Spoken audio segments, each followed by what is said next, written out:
സർവമംഗളമാംഗല്യേ ശിവേ സർവാർത്ഥസാധികേ ശരണ്യേ ത്രയംബകേ ഗൗരി നാരായണി നമോസ്തുതേ. ദേവീ ശരണം അമ്മേ. സുപ്രഭാതം, ശുഭദിനം. എല്ലാ ധന്യാത്മാക്കൾക്കും പുലർകാല വന്ദനം. ശ്രീമദ് ദേവി ഭാഗവത നിത്യപാരായണ പരമ്പരയുടെ ഇന്നത്തെ യജ്ഞവേദിയിലേക്ക് സുസ്വാഗതം. നവമസ്കന്ധം 1-ാം അധ്യായമാണ് അവലോകനം ചെയ്തുകൊണ്ടിരിക്കുന്നത്. വിവിധ ദേവിയുടെ അംശാവതാരം, കലാവതാരം മുതലായതിനെയാണ് വിവരിച്ചു കൊണ്ടുവരുന്നത്.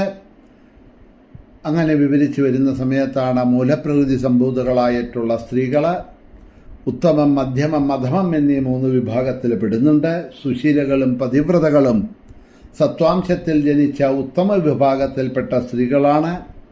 മധ്യമ വിഭാഗത്തിൽപ്പെട്ട രജോ ഗുണാംശ പ്രധാനകളാണ് ഭോഗ്യരാണെന്ന് പ്രകീർത്തിക്കപ്പെടുന്നത്. അവർ സുഖ സംഭോഗ വശ്യകളും സ്വകാര്യ തൽപരകളും ആണ്. താമസാംശകളാണ് അധമ വിഭാഗത്തിൽപ്പെടുന്നവർ. അവരെ അജ്ഞാനകുലത്തിൽ ജനിച്ചവരും ദുർമുഖരും കുലദ്രോഹികളും ധൂർത്തരും സ്വതന്ത്രരും കലഹ പ്രിയരുമാണ്. ഭൂമിയിലെ വേശ്യകളും സ്വർഗത്തിലെ അപ്സരസ്സുകളും മൂലപ്രകൃതിയുടെ താമസാംശത്തിൽ നിന്ന് ജനിച്ചവരാണ്. ഇങ്ങനെ ഞാൻ പ്രകൃതിയുടെ രൂപമെല്ലാം ഇത് അങ്ങയ്ക്ക് വർണ്ണിച്ചു കഴിഞ്ഞു. അവരെല്ലാം ഭാരതഭൂമിയിലെ പുണ്യക്ഷേത്രങ്ങളിൽ പൂജിക്കപ്പെടുന്നുണ്ട്. ദുർഗതിയില്ലാതാക്കുന്ന ദുർഗയെ ആദ്യമായി സുരഥൻ പൂജിച്ചു. പിന്നെ രാവണ നിഗ്രഹം ആഗ്രഹിച്ചുകൊണ്ട് ശ്രീരാമചന്ദ്രൻ പൂജിച്ചു. അതിൽ പിന്നെ 3 ലോകങ്ങളിലും ജഗന്മാതാവിന് പൂജിക്കപ്പെട്ടു വരുന്നു. ആദ്യം ദക്ഷന്റെ പുത്രിയായിട്ട് ജനിച്ചു. ദൈത്യന്മാരെയും ദാനവന്മാരെയും നിഗ്രഹിച്ചു. സ്വഭർത്താവിനെ നിന്ദിച്ചത് നിമിത്തം യജ്ഞവേദിയിൽ വെച്ച ദേഹം പരിത്യജിച്ചു. സതിയുടെ കാര്യമാണ് പറയുന്നത്. പിന്നെ ഹിമവാന്റെ പത്നിയായി ജന്മമെടുത്തു. പശുപതിയെ ഭർത്താവായി നേടി. സ്വയം കൃഷ്ണനായ ഗണേശനും വിഷ്ണുകലയിൽ നിന്ന് ജനിച്ച സ്കന്ദനും പിന്നീട് അവൾക്ക് പുത്രരായി ജനിച്ചു. ലക്ഷ്മി മംഗളഭൂപൻ ആദ്യം അവളെ പൂജിച്ചു. അതിനുശേഷം 3 ലോകത്തും ദേവന്മാരും മുനിമാരും മനുഷ്യരും പൂജിച്ചു തുടങ്ങി. ആദ്യം അശ്വപതി സാവിത്രിയെ യഥാവിധി പൂജിച്ചു.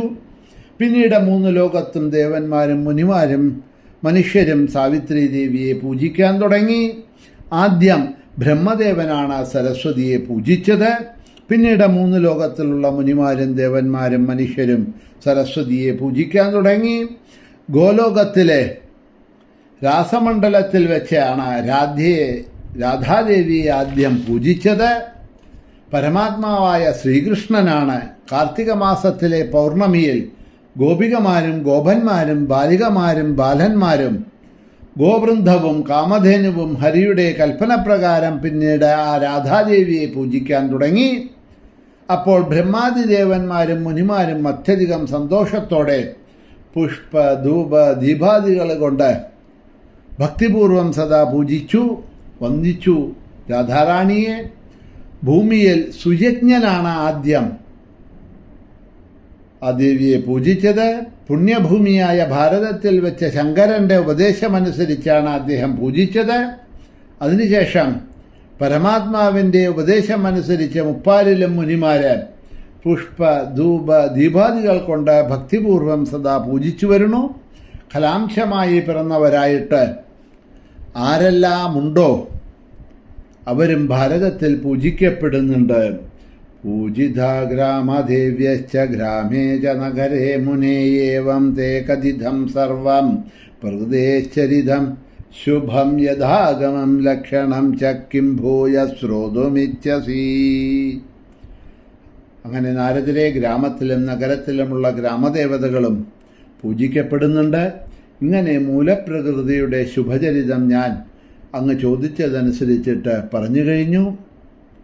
ഇനി അങ്ങക്ക് എന്താണ് സംശയം, കേൾക്കാൻ ആഗ്രഹിക്കുന്നത് ആ ജഗദംബിയെ പറ്റി എന്നുണ്ടെങ്കിൽ ചോദിക്കാം എന്ന് പറഞ്ഞതോടുകൂടിയിട്ട് ഈ 9ാം അധ്യായം ഇവിടെ പരിസമാപിക്കുന്നു.